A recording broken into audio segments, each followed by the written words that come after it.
Parashat Nasso du Sefer Bemidbar qui va traiter un certain nombre de cas particuliers par rapport à les autres parachiotes qui concernent plus des cas de manière au niveau collectif.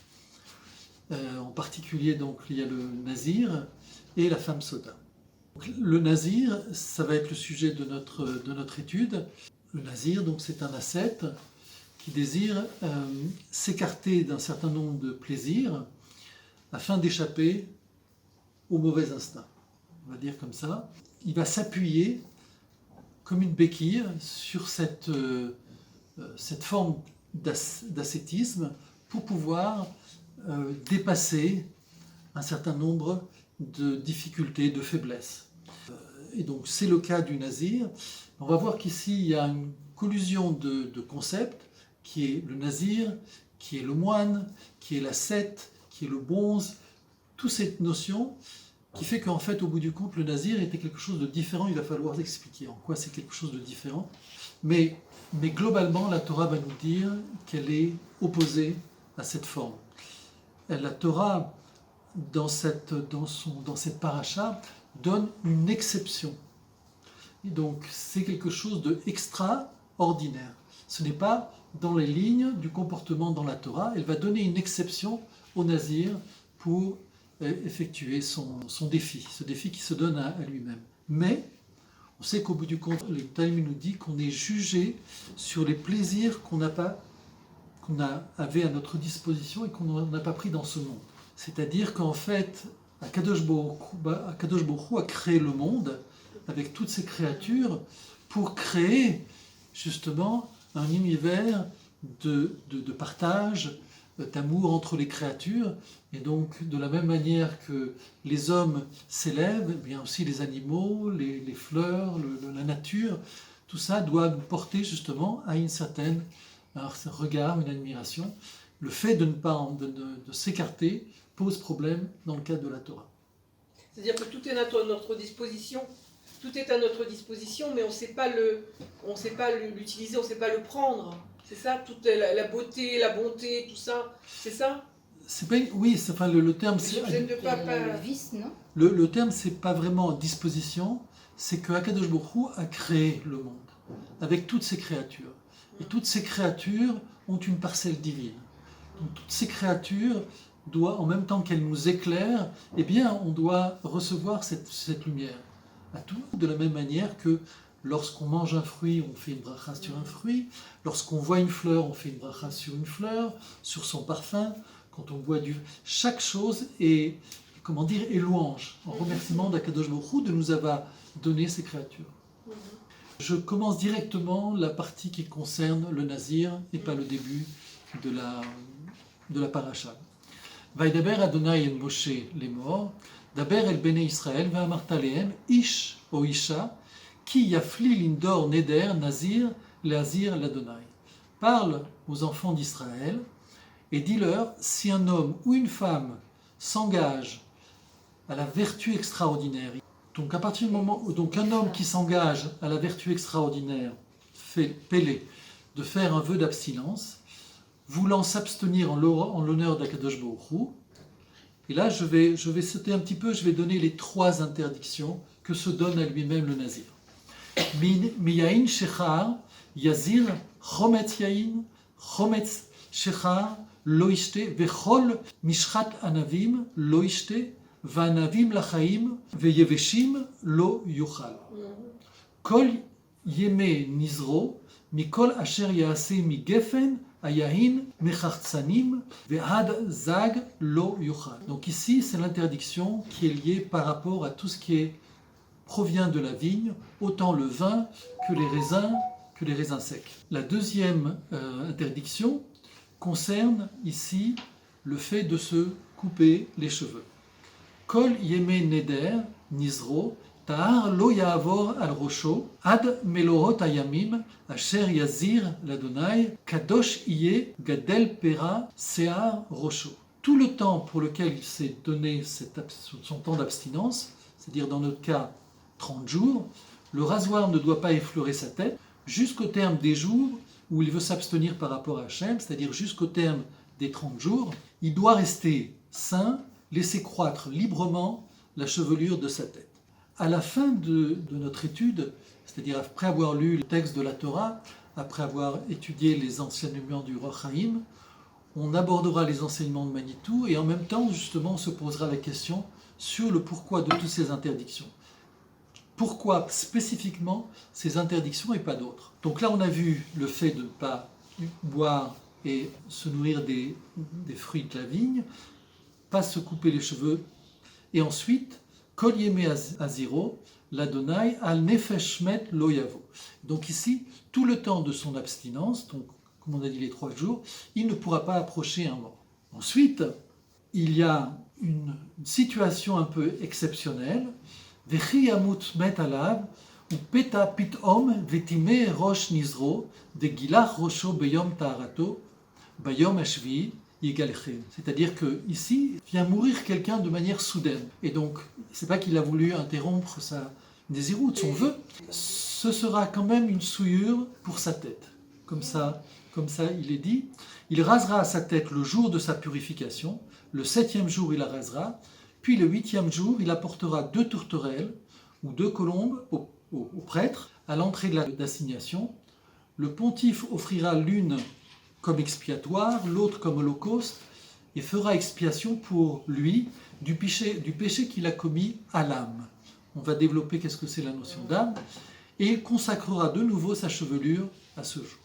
Donc ici, même dans une situation soudaine, involontaire, du fait qu'il se trouve de manière involontaire par rapport au contact avec la mort, eh bien, il devra apporter, il sera quelque part coupable, et il devra apporter un sacrifice au Beth Amikdash. Veizir l'Adonai et Yemei Nizro, ve'evi keves ben shenato le'asham vayamim arishonim yiplu ki tameh Nizro. Et donc ici, il vouera au Seigneur tous les jours de sa Nézirut, et dans le cas ici de cette faute involontaire, il apportera donc un agneau d'1 an en échange de sa culpabilité pour tous les jours antérieurs. Ils seront nuls parce que son abstinence a été violée. Donc, comme on a vu, c'est-à-dire que c'est une répétition, mais on va voir pourquoi. La Torah vient nous expliquer qu'il y a malgré tout une faute et il doit recommencer son temps d'abstinence. Vezot Torah Anazir, Bayom Meloot Yemei Nizro, Yavi Oto El Petach ou El Mo. Ici, à la fin de la Nézirut, c'est-à-dire à la fin des 30 jours,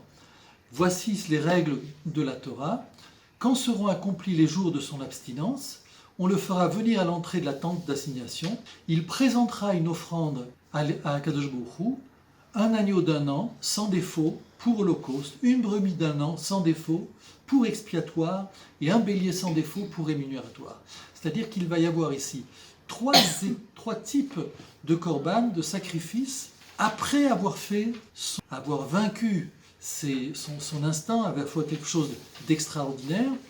Eh bien, à la fin de cette épreuve, à la fin de ce défi qu'il s'est donné à lui-même, la Torah ici conclut par le fait que le nazir va devoir apporter des sacrifices d'expiation, comme s'il avait fauté, alors qu'on s'attendrait à plutôt une récompense à la fin de ces 30 jours. À partir du moment où c'est une chose qui est autorisée par la Torah, donc forcément, il y a il y a un aspect de cette chose qui est positif, qui est porteur de vie. On ne peut pas tout rejeter. On va voir justement, il faut faire la distinction. Dans quelle situation c'est approprié, et dans quelle situation ce n'est pas approprié. Là, c'est là la véritable question. Je répète ici, le nazir, quand on parle du nazir, ça peut être autant un homme qu'une femme. On parle ici au masculin, mais c'est l'idée. Il s'engage pour 30 jours et il y a 3 interdictions. Donc la question qui va se poser, pourquoi 3 ? Pourquoi pas d'autres ? En général, les ascètes aujourd'hui, l'ascétisme se fait à tous les niveaux. La solitude, la nourriture. Ici, ce sont 3 interdictions et pour une durée limitée. Alors on va aborder le Or Chaim qui va nous éclairer justement sur quand on parle du nazir, de quoi parle-t-on ? Et on va voir qu'il va y avoir plusieurs types de nazir. Alors il dit comme ça. Daber ve'amarta. Le texte nous dit, tout au début, il est dit Vaïdaber Adonai el Moshe les morts, Daber el Ben Israël, ve'amarta. Allez, et le Or Chaim pose la question, il dit il y a une répétition. Daber ve'amarta, parle et tu parleras, c'est un langage inapproprié. On sait que le mot daber, c'est une expression dure, et le mot les morts, ve'amarta, c'est une expression douce. Donc pourquoi il va poser la question? Pourquoi ce discours et cette anomalie au niveau du texte? Il aurait dû, si on avait voulu reprendre les deux mots daber ve'amarta, le texte aurait dû dire daber ve'tomar ou ve'dibarta ve'amarta. Donc ici il y a une équivalence. Mais lui, il a changé l'expression, enfin la Torah, il vient nous dire daber ve'amarta. Oulai, sheikaven les shne mined nazir, sheechad meshubach mechavero. Ve'u nezirut keu she'amro benedarim, she'amar Shimon Hatzadik, mimei lo yachalti vechul. Je vais expliquer. Peut-être que la Torah ici suggère deux types de nazir. L'un étant supérieur, Meshubar, distingué par rapport à un autre. Donc, nous apprenons ici qu'il y aurait deux types de nazir. Et il donne l'exemple de Shimon. L'histoire, c'est que il a été dans une situation où un nazir a dû rompre ses vœux, ce qui est inhabituel. Et on a le droit, c'est-à-dire que, bien sûr qu'on a le droit. Le nazir, il s'engage, et puis, s'il n'est pas capable, il s'arrête. Voilà. Il n'y a pas mort d'homme, qu'on dit. Simplement, le défi qu'il s'est donné à lui-même, il a échoué. Évidemment, il doit apporter ici un korban. Là, ce que nous dit l'histoire de Shimon Hatzadik, c'est autre chose. C'est quand le nazir, on a vu que quand le nazir n'arrivait pas jusqu'au bout de son épreuve, alors il devait amener des sacrifices devant le Kohen. Ce que vient nous dire l'histoire de Shimon Hatzadik, c'est dans la Gemara Sota, 10a, il vient nous dire qu'il n'a jamais eu vraiment cette expérience. Qu'une seule fois, il a eu une expérience comme ça, positive. Et il va nous expliquer, la Gemara va nous expliquer, il va nous donner cette histoire. En fait, c'est un homme qui donc s'est engagé par le vœu à la Nézirut, et s'est engagé sur les 3 interdictions. Et à un moment donné, il a été à la rivière pour se rafraîchir, et en se penchant devant l'eau, il a vu ses boucles d'or. Il ne s'était jamais vu devant sa chevelure, devant sa beauté. Regardant ses boucles d'or, regardant sa beauté, il a senti un certain orgueil par rapport à ses chevelures. Le fait d'avoir cette beauté l'a gêné dans sa démarche de Nézirut. En se penchant sur la rivière, il a vu ces boucles d'or. En fait, on va expliquer qu'une des raisons pour lesquelles le nazir se coupe les cheveux, c'est lié à l'apparence extérieure, le look, être agréable, faire plaisir. Le fait de se couper les cheveux se situe à ce niveau-là. Et lui, c'est en contradiction, parce qu'en laissant pousser sa chevelure, ça l'embellissait. Et donc ça lui donnait une certaine force, un certain orgueil, un certain plaisir, qui le mettait en contradiction avec sa Nézirut. Donc, il a désiré interrompre sa Nézirut. Et c'est l'histoire de Shimon Hatzadik qui, à ce moment-là, au contraire, l'a loué d'avoir eu cette démarche parce qu'elle prouvait que vraiment son intention était authentique. C'est-à-dire qu'il ne cherchait pas à faire les 3 étapes de manière rigide, on va dire comme ça, pour remplir entre guillemets son contrat, mais il avait vraiment une motivation intérieure authentique qui fait qu'il a été obligé d'interrompre sa Nézirut. On parle ici donc de 2 formes de nazir. Celui qui va faire ses vœux de manière stricte pour remplir quelque part une exigence qu'il s'est donnée à lui-même, mais sans avoir une authentique volonté par rapport au détachement qu'il va rechercher et surtout par rapport à Akadosh Baruch Hu. Et donc on va voir qu'il y a 2 types de nazir. Et à l'intérieur de ces 2 types, c'est finalement la motivation qu'il y a derrière. Quelle est la motivation derrière le nazir? Il peut y avoir, là on sort du cadre du nazir, il peut y avoir chez l'ascète, chez le moine, chez le bonze, un désir qui est lié à l'orgueil, qui est lié à « je me différencie par rapport aux autres, je suis supérieur par rapport aux autres ». Et donc, il y a derrière cette volonté de Nézirut, c'est un petit peu différent, mais on va avoir ici un problème, parce qu'au lieu de se détacher de l'orgueil, c'est plutôt le renforcer. Donc, on va voir qu'il y a une problématique par rapport à l'ascétisme. On continue avec le Or HaChaim. Les Amar, Daber Keneged Shar Nezirut. Et donc, quand il va utiliser le mot Daber qu'on a vu, ça va s'adresser au nazir commun, habituel, standard. Ve'amarta Keneged Nezirut Meula. Et le fait de dire dans un langage doux va s'adresser à une personne authentique, une personne dont la volonté est liée par rapport à Kadosh Baruch Hu. Veleze kafal velomar nazir leazir lachem. Velo amar leazir lachem. Il a doublé ici. Or HaChaim va dire comme ça, concernant le nazir de personnes motivées de manière similaire, standard, la Torah va utiliser le mot ve'amarta. Si c'est un nazir qui est émérite, motivé par des considérations plus nobles, plus élevées, on va utiliser le mot amarta. On continue avec le Or HaChaim. Je vais passer pour aborder directement l'idée de Vetame et Rosho. Dans le texte, il y a marqué Vechi Yamut Met Alav Bepeta Pitom Vetima Rosh Nizro. Et le Or HaChaim va poser la question par rapport à cette répétition. Vetima Rosh Nizro. Pourquoi cet ajout du Vav? Vetima. Gam Amar Tevat Rosh. Pourquoi le mot Rosh? Il aurait pu dire Vetima Nizro. Et sa Nézirut a été souillée, interrompue. Donc on a ici un problème, contradiction au niveau de la grammaire, qui va nous permettre justement de comprendre mieux le texte et ce que veut nous dire la Torah. Nitkaven lomar, shagam she'eno ela tumat shogeg, afal pichen, lo bilvad shenitma gufo, ela afilu kdushat sheyesh berosho, dirtiv nezer Eloav al rosho.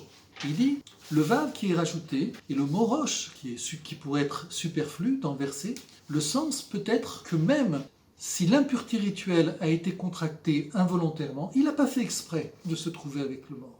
Non seulement son corps devient impur, mais aussi la tête de ses cheveux. Et quand il précise la tête de ses cheveux, ici, c'est l'idée que lorsque le nazir se laisse pousser les cheveux, c'est comme une couronne pour Akadosh Baruch. Il y a ici dans les notions des sphirotes, c'est Keter. Keter, c'est la chose la plus élevée dans le monde. La chose la plus basse, c'est la Malchut. Et la loi, ici, la Torah va se référer au niveau Keter, c'est-à-dire la souillure va être extrêmement profonde, bien que ça soit un acte involontaire. Ah, et par inadvertance. Exactement. Od irtse lomar, kilo satar nezirut meaz ve'ala levad, ela vetima gamken rosh nizro pirush trilat anezirut. Un autre détail, je cite le Or HaChaim, un autre détail qui est révélé par cette formulation, c'est que le nazir s'est disqualifié par rapport à tous les jours qui suivent son impureté, même les jours du début. C'est l'idée de roche en hébreu, c'est l'idée de tête, ce qu'on a expliqué juste précédemment, mais c'est aussi l'idée de début. Roche, c'est le début. Sa Nézirut va être souillée depuis le début. On pourrait penser qu'il a effectué 10 jours de Nézirut, au 11e jour, il a été souillé. Eh bien, les 10 jours pour lesquels il a réussi lui sont acquis, il va redémarrer à partir du 10e jour. Non, la Torah vient nous dire, il va redémarrer depuis le début. Ve'u mashegamar ve'omer ve'izir lachem ve'chule va'yamim arishonim iplu. Et c'est confirmé par le mot yamim arishonim. Yamim arishonim, c'est les jours du début. Les jours du début, depuis tous les jours du début, il a chuté. On peut comprendre que, ici on pourrait comprendre, quand on a dit roche, le début, on pourrait imaginer que c'est juste le début sur lequel il a échoué. Et donc le premier jour, on lui retire, puisqu'on a dit le début. Mais ici, comme le texte vient nous préciser, Veyamim Rishonim, ce sont tous les jours. Et je vais terminer ici sur comment le nazir va terminer finalement son impureté, puis ensuite on va passer à l'étude propre sur le nazir par rapport à les enseignements manuels. Ma'amar ve'ayamim rishonim gila kol yom echad levad mitrichila nezerut itame ela bet rishonim velo kol ayamim ve'gzerat hakatuv u talmud lomar kitima nizro bederech klal. les mots, les premiers jours, pourraient faire penser que le nazir a contracté une impureté tout au début. Il ne perd seulement que les premiers jours, ou le premier jour qu'il a souillé, mais pas les autres. Le Talmud vient nous enseigner qu'il perd tous les jours de sa souillure, jusqu'à sa souillure. Le Roi Chaim vient nous expliquer que la Torah n'a pas pris la peine de nous expliquer, c'est une xéra, c'est une décision pour laquelle on n'a pas accès. Je vais maintenant passer à l'étude sur le nazir, sur la base des enseignements de Magnéto. Donc, on va voir que le nazir, c'est une exception. C'est-à-dire que la Torah vient ouvrir une petite parenthèse dans le comportement habituel de l'homme. Et donc, dès le départ, on comprend que c'est pas habituel, pas acceptable par la Torah. Mais il peut y avoir une exception. Pourquoi c'est important de dire ça? Parce que dans la conception aujourd'hui contemporaine, l'ascète pourrait se présenter comme justement une élite, au-dessus de la mêlée, au-dessus des autres. Il a une telle force de résister au plaisir du monde qu'il se situe au-dessus. Et donc, rechercher en permanence ce statut-là. Or, la Torah nous dit non. Au-delà, il y a une problématique, et c'est l'orgueil. Il y a un orgueil, on va voir qu'il y a aussi une forme de dédain des créatures d'Akadosh Baruch Hu. C'est-à-dire, je me sépare des autres. Alors, je me sépare des autres parce que j'ai besoin d'une béquille pour me renforcer dans ma volonté, ou je me sépare des autres parce que j'ai un problème avec les autres, ou je me sépare des autres pour me mettre au-dessus. Ça peut être, comment dire, une forme de religiosité qui se donne comme ça des pouvoirs par rapport aux autres. Et la Torah vient stopper ici cette tendance. Elle n'est pas acceptable et normale dans la Torah. On va voir qu'elle n'est pas non seulement normale, dans la mesure où ici on parle d'un individu et pas d'une collectivité. Il s'agit d'un homme ou d'une femme. Donc il ne s'agit pas ici d'une église, d'un monastère, d'une synagogue, d'un club. C'est un individu par rapport à sa problématique personnelle. Et dans cette démarche, on a vu que malgré tout cet effort de ce nazir, qu'il soit authentique ou que ce soit simplement quelqu'un qui ait besoin d'une béquille, malgré tout, on a vu qu'il est coupable de quelque chose, puisqu'il doit apporter des sacrifices, des korban au temple. En quoi il est coupable? Il se décèle de la vie de tout le monde, il est seul par rapport aux autres. On aborde maintenant certains points. Le premier, c'est la notion de neder, la notion de vœu. La notion de vœu, c'est problématique. Et que la Torah va entourer les vœux vraiment de certaines conditions, parce que ce n'est pas ce que demande la Torah. Pour l'ascétisme habituel, le vœu vient permettre de se détacher des plaisirs du monde. Alors ça peut être effectivement le rapport avec les personnes, le rapport avec la nourriture, on l'a vu, la drogue, l'alcool, il peut y avoir plusieurs types d'ascétisme, que ce soit dans le domaine religieux ou dans le domaine de la réalité quotidienne. Malgré tout, le nazir est différent.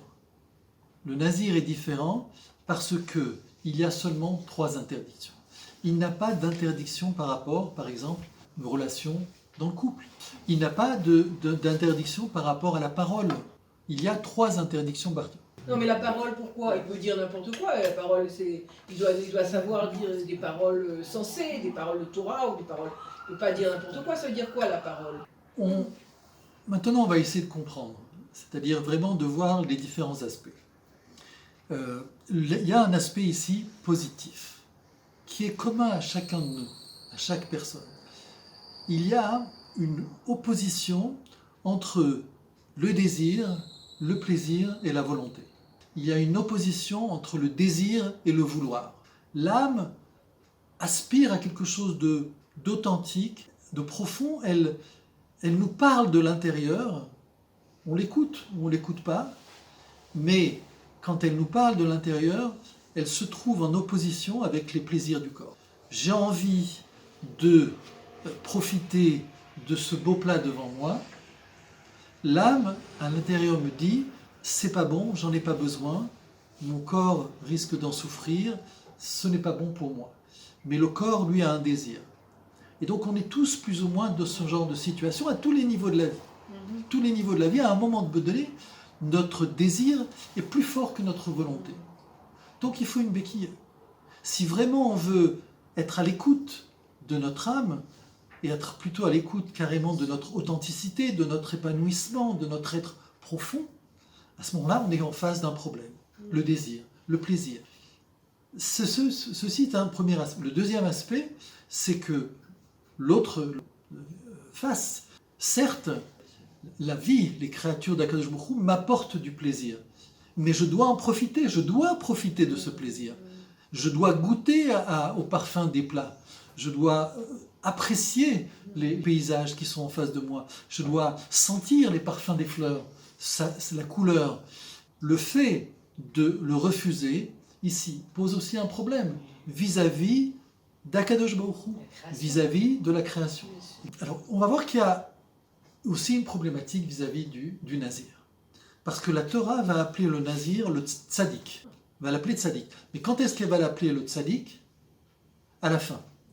À la fin de ses 30 jours, quand il a réussi, quand il apporte ses korbanot au Kohen, il va être appelé tzaddik. Que la Torah dit Adam qui afli l'indor neder, un homme qui a pu réaliser une telle performance, c'est extraordinaire. Mais la Torah va nous dire que tant que le nazir n'a pas accompli son vœu, c'est un rachat, c'est un méchant. La question ici, c'est en quoi il y a culpabilité alors que la personne s'engage vers un défi extraordinaire, et on pourrait dire, même s'il ne va pas au bout des 30 jours, le fait de s'engager dans ce défi, c'est déjà une bonne chose. Peut-être qu'il ne va pas réussir cette fois-ci, et puis la prochaine fois il réussira, il ira jusqu'au bout. Mais le fait de se donner un défi, c'est extraordinaire. Quelqu'un qui a une difficulté à réaliser quelque chose, arrêter de fumer, eh bien il va se donner comme défi d'arrêter pendant 30 jours. Je donne un exemple un petit peu simple. D'accord. Eh bien, le fait de s'arrêter 10 jours, c'est déjà pas mal. C'est déjà un bon début. Alors évidemment, ça ne va pas l'aider à s'arrêter. Il faudrait qu'il aille vraiment jusqu'au bout de son traitement, entre guillemets. Mais c'est quelque chose quand même qui est déjà extraordinaire. Ça le met en chemin de quelque chose. La Torah vient nous dire, c'est un méchant, c'est un rachat. Pourquoi? En quoi il est coupable? Et là, on va mettre en évidence la notion de culpabilité dans la Torah. Dans la Torah, le mot coupable, c'est le mot chayav. Il n'y a pas de notion en français. Chayav en français, il n'y a qu'une traduction, ça serait coupable. Ici, l'idée, c'est de, quand on dit chayav en hébreu, c'est on est soumis à une obligation. Et il est le fait que on se soit engagé par le vœu, ici, d'une manière générale, de manière particulière avec le nazir par rapport à ces 3 interdictions, le fait de s'engager ici, il s'est soumis à une obligation et il est en faute tant qu'il n'a pas réalisé. Je vais donner peut-être un exemple, mais c'est comme quand on s'engage vis-à-vis de quelqu'un pour lui faire quelque chose. Tant qu'on ne l'a pas fait, on se sent en faute, on se sent redevable à la personne. On est tourmenté par cette non-réalisation. Bien ici, c'est la même chose. Il est coupable de ne pas avoir encore accompli son obligation. Mais Manitou va expliquer une autre chose. C'est que le fait de se donner une interdiction supplémentaire met la personne en danger. Nous savons que notre instinct est plus fort que nous. Le Yetzer Hara est plus fort que la personne. Manitou donnait un exemple de Yaakov Gordin, qui était son maître, Gordin, et qui disait la personne qui ne croit pas en Dieu, c'est pas une personne qui ne croit pas en Dieu. C'est une personne qui ne croit pas au mal. Vouloir ignorer le mal, c'est ça la véritable. Quand on ne veut pas voir que le mal c'est le mal, c'est ça le véritable problème. Ici, le fait que le nazir s'interdit quelque chose, la Torah va nous expliquer, nos sages vont nous expliquer que la personne n'est pas protégée. Nous sommes des créatures d'Akadosh Baruch Hu. Akadosh Baruch Hu nous a créés dans le monde avec notre instinct, avec notre appétit, avec nos désirs. Il sait qu'on va être amené à tomber, il sait qu'on va être amené à faiblir. Il nous aide. Siyata Bishmaya. Il a une aide d'Akadosh Baruch Hu. On en est conscient, on n'est pas conscient, mais des fois on le sent. Dans certaines difficultés, dans certaines pressions de notre instinct, on reçoit une petite aide d'Akadosh Baruch Hu. Ça va pour tous les hommes, mais dans le cas du nazir, ça joue plus. Parce qu'il n'est plus protégé par cette protection divine. C'est là où justement il est en danger. Disons ici, l'idée c'est que le fait d'avoir décidé pour lui-même, c'est comme s'il se met au défi de quelque chose. C'est comme quelqu'un qui doit faire quelque chose et qu'il y a quelqu'un qui est à côté de lui qui le guide, qui l'aide. Il va faire ses études, il a un maître qui est avec lui, qui le guide et qui va faire en sorte de l'accompagner de manière à ce qu'il réussisse son examen, par exemple. Évidemment, il va donner à son élève la possibilité de se mesurer avec l'examen, mais il est à côté de lui. Et en cas de mauvaise interprétation, il est à côté pour lui dire, voilà, ici, attention, n'oublie pas, il y a une petite erreur. À partir du moment où il se retrouve lui-même, seul, en face de l'examen, il n'a que lui pour savoir ce qui est bien ou ce qui n'est pas bien, ce qui est bon ou ce qui n'est pas bon. Il n'y a plus le maître, le sage qui est à côté de lui, pour lui donner des forces pour rectifier. Mais là, c'est la même chose. Le nazir, il est tout seul parce qu'il a choisi de se mettre à l'épreuve par lui-même. Dieu lui a rien demandé, quoi. Exactement. Et la deuxième difficulté qu'on a vue et qu'on a dit, qu'on a cité par rapport au Talmud, c'est qu'on doit rendre compte à la fin de nos jours des plaisirs qui ont été permis et qu'on s'est interdit. On va voir ici l'importance pour Akadosh Baruch Hu de donner à ses créatures. Akadosh Baruch Hu, par définition, c'est celui qui donne. Akadosh Baruch Hu n'a besoin de rien, il est tout. Il n'a pas besoin de nous, il n'a pas besoin de bénédiction, il est tout, il donne tout. Et donc, Akadosh Baruch Hu, c'est celui qui donne la créature, qui donne le plaisir à la créature. C'est ça, sa volonté. Notre rôle, c'est justement de savoir prendre cette bénédiction, de savoir prendre ce bienfait, entre guillemets, prendre ce plaisir. À partir du moment où le rôle de la créature, c'est de recevoir ce que Akadosh Baruch Hu donne, si je ne le reçois pas, je suis en faute. Akadosh Baruch Hu m'offre au détour de mon chemin une belle fleur qui se présente à moi. Je dois la voir et je dois remercier Akadosh Baruch Hu que cette fleur puisse éclore et donner toutes ses couleurs et tout ce parfum. De la même manière, je peux être fâché d'être devant une fleur qui n'a pas de parfum. Ici, on a une autre approche fondamentale de la Torah. La Torah n'a pas pour but de mettre le monde autour d'une synagogue, autour d'une église, autour d'un temple, et de créer des hommes ascètes. Ici, le but, c'est que les créatures profitent et prennent plaisir à ce qui est donné par Akadosh Baruch Hu. Simplement, on va voir que ça doit se faire dans certaines conditions. De la même manière que, par exemple, le manger, c'est un plaisir pour lequel on doit se donner. Pour les fêtes, pour Shabbat, il y a des repas. On doit profiter de ces repas. Simplement, on doit profiter de ces repas dans une certaine mesure. Si le repas est trop riche ou mal composé, si je mange de trop, ça va nuire à ma santé. Donc on voit qu'il y a dans mon rapport avec les plaisirs, il y a un certain équilibre à respecter pour que je puisse continuer à vivre. Ça va de même vis-à-vis de toute la créature, de toute la création, de toute chose. Il y a un équilibre. Ce qui fait qu'on voit que le judaïsme ici s'oppose à toutes les formes d'ascétisme. Et on le voit particulièrement par rapport au mariage, à savoir que l'importance du mariage, du couple dans la Torah. Alors que, a priori, par rapport à l'ascétisme, on pourrait considérer que le plaisir est problématique. C'est-à-dire, le fait de sanctifier, on va dire comme ça, c'est quand je mange un aliment et que j'en apprécie tous les délices. Tout. À ce moment-là, il y a une forme de sanctification.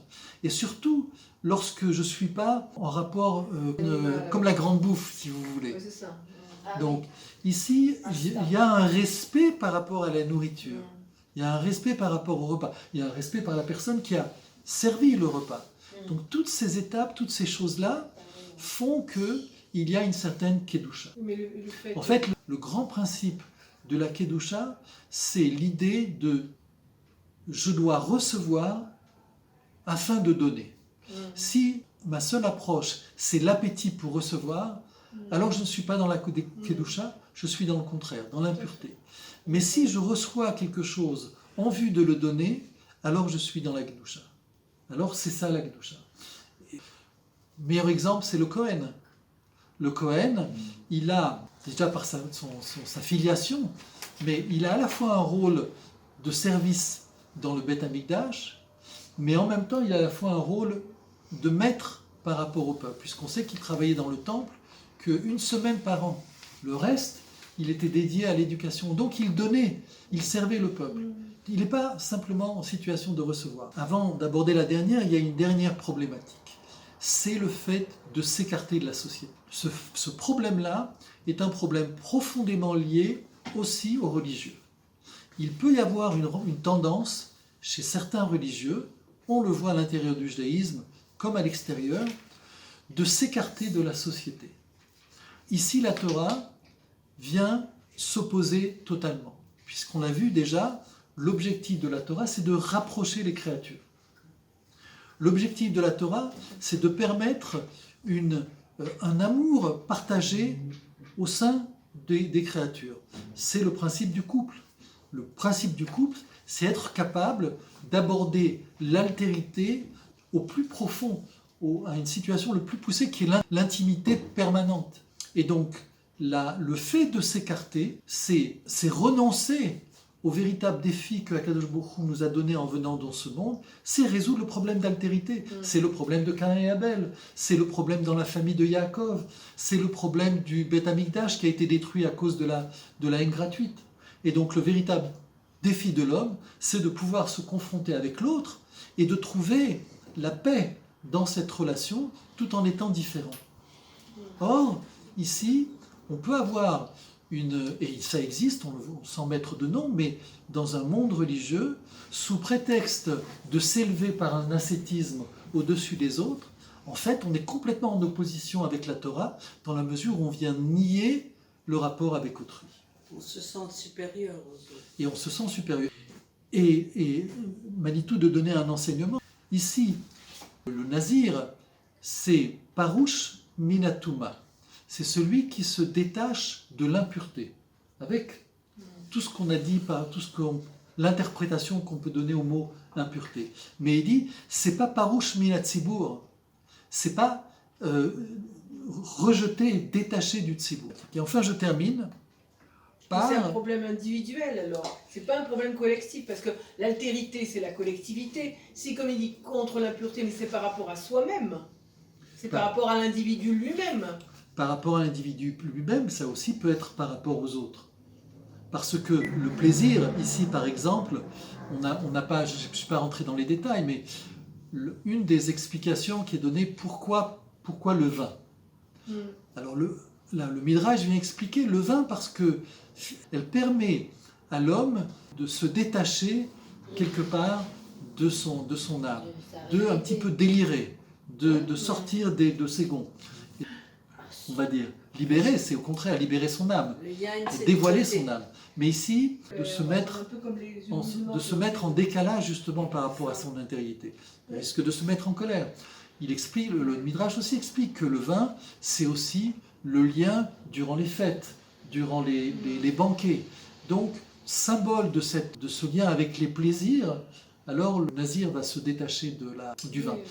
Mais tout ça pour dire que c'est pas simplement vis-à-vis de soi-même, c'est aussi vis-à-vis par rapport aux autres. Ça peut être un moyen pour la personne pour se renforcer. La particularité, on va revenir, la particularité, c'est quelque chose d'extraordinaire. C'est exceptionnel, la Torah vient nous dire, attention, dans le cas où il y a une volonté d'un nazir, alors 1, 2, 3, 4, 5. Dans le cas, c'est exceptionnel.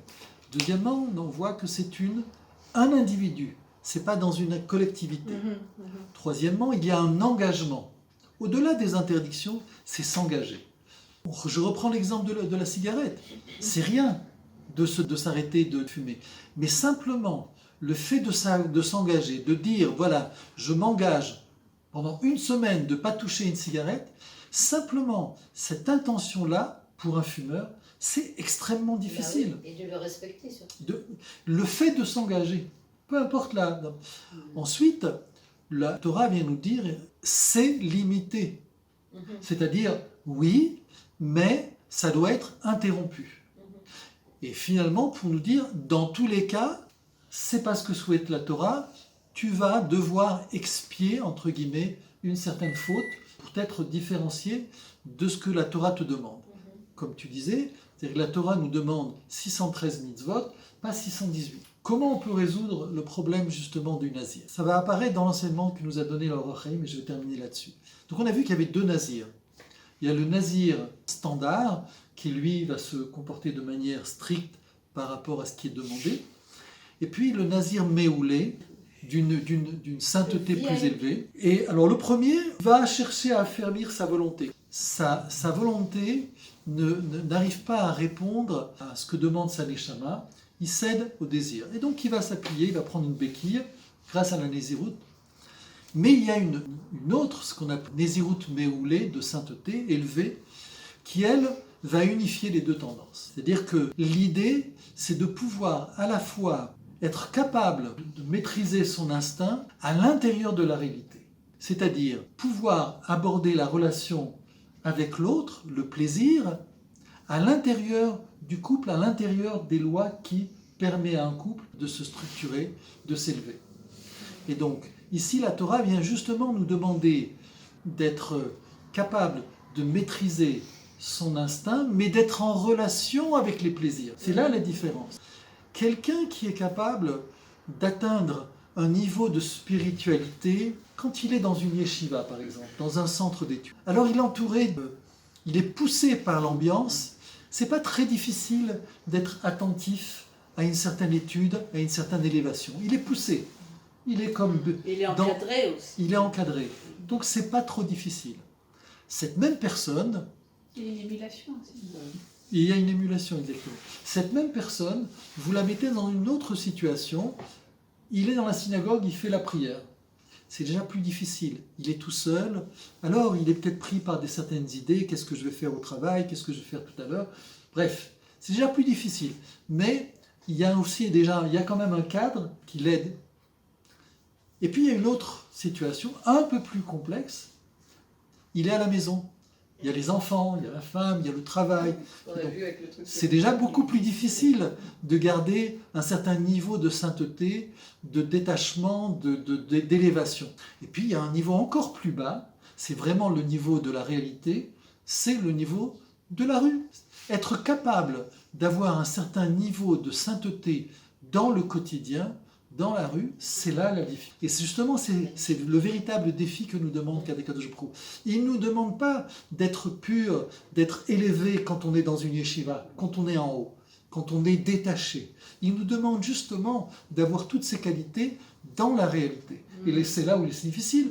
Et c'est là où justement on a le plus haut niveau de l'individu, c'est quand il est dans la réalité conforme à la Kedusha.